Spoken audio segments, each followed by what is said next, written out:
Alaikum wa rahmatullahi wa barakatuhu. My respected brothers and sisters, I love all of you for Allah's sake. This is just a concise reminder, but very important one on the virtues of the first 10 days of Zul-Hijjah. As we all know, the month of Zul-Hijjah has arrived in some countries, while some countries are still waiting for its arrival. In a hadith which has been reported by Imam al-Bukhari, may Allah have mercy on him, volume 2, number 457, our beloved Rasulullah sallallahu alaihi wasallam says, "Ma min ayyamin al-amalu salihu fihinna ahabbu ila Allah khayrun min hadhihi al-ayyam." Meaning there are no days on which righteous actions are more rewarded, are more prestigious in the sight of Allah subhanahu wa ta'ala, before Allah subhanahu wa ta'ala, than in these first 10 days of Zul-Hijjah. In another hadith, which has been reported in Irwa'ul Ghalil, volume 3, number 398, our beloved Rasulullah sallallahu alaihi wasallam says once again, "Ma min amalin azka indallah, wala a'adhamu ajran min khairin ya'amaluhu fil ashr al-adha." Meaning, there is no deed that is better before Allah subhanahu wa ta'ala and is greatly rewarded than the deed or action done in these first 10 days of Zul-Hijjah. These two traditions of the Prophet teach Muslims that any good actions you partake in these first 10 days of Zul-Hijjah are more dearest, are more prestigious, are more rewarded before Allah subhanahu wa ta'ala. And one would wonder, what of the month of Ramadan?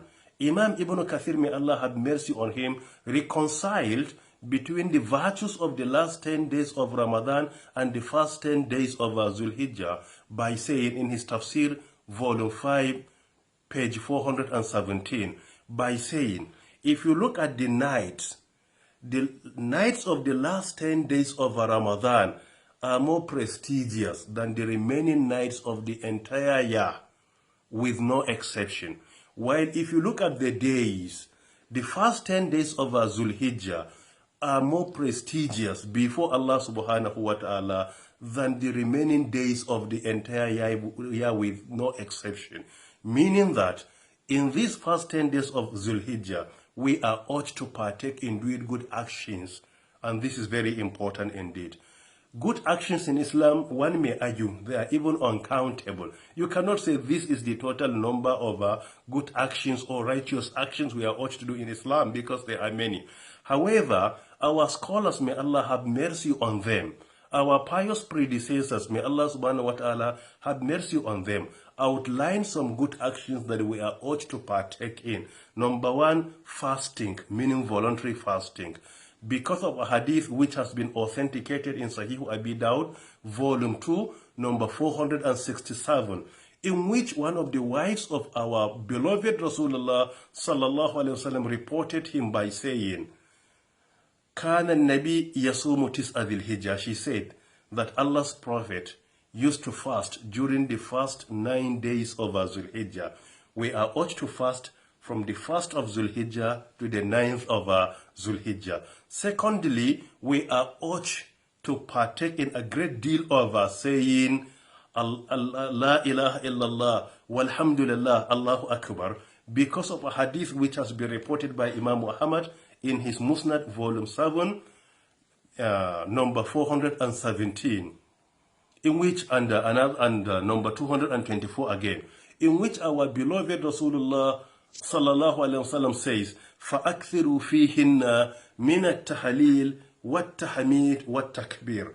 Our beloved Rasulullah used to urge Muslims to be saying, La ilaha illallah, Allahu Akbar, walhamdulillah. So the best version to be recited is, Allahu Akbar, La ilaha illallah, Allahu Akbar, walillahi alhamd. And we are urged to be saying loud and clear, not only silently, but we are urged to be saying, like how Ibn Umar and Abu Huraira, may Allah be pleased with them, used to say. By doing that, we will encourage others to say. Number 3, reciting the glorious Quran. Each and every letter you recite, you have 10 rewards, and it's very important. Number 4, charity. We are urged to take care of our orphans, the poor and the needy, particularly within this period to make them very happy is very important.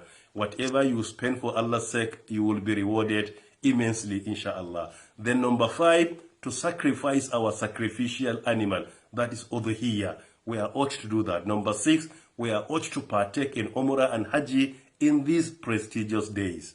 May Allah subhanahu wa ta'ala accept all our good actions and forgive our shortcomings and our limitations.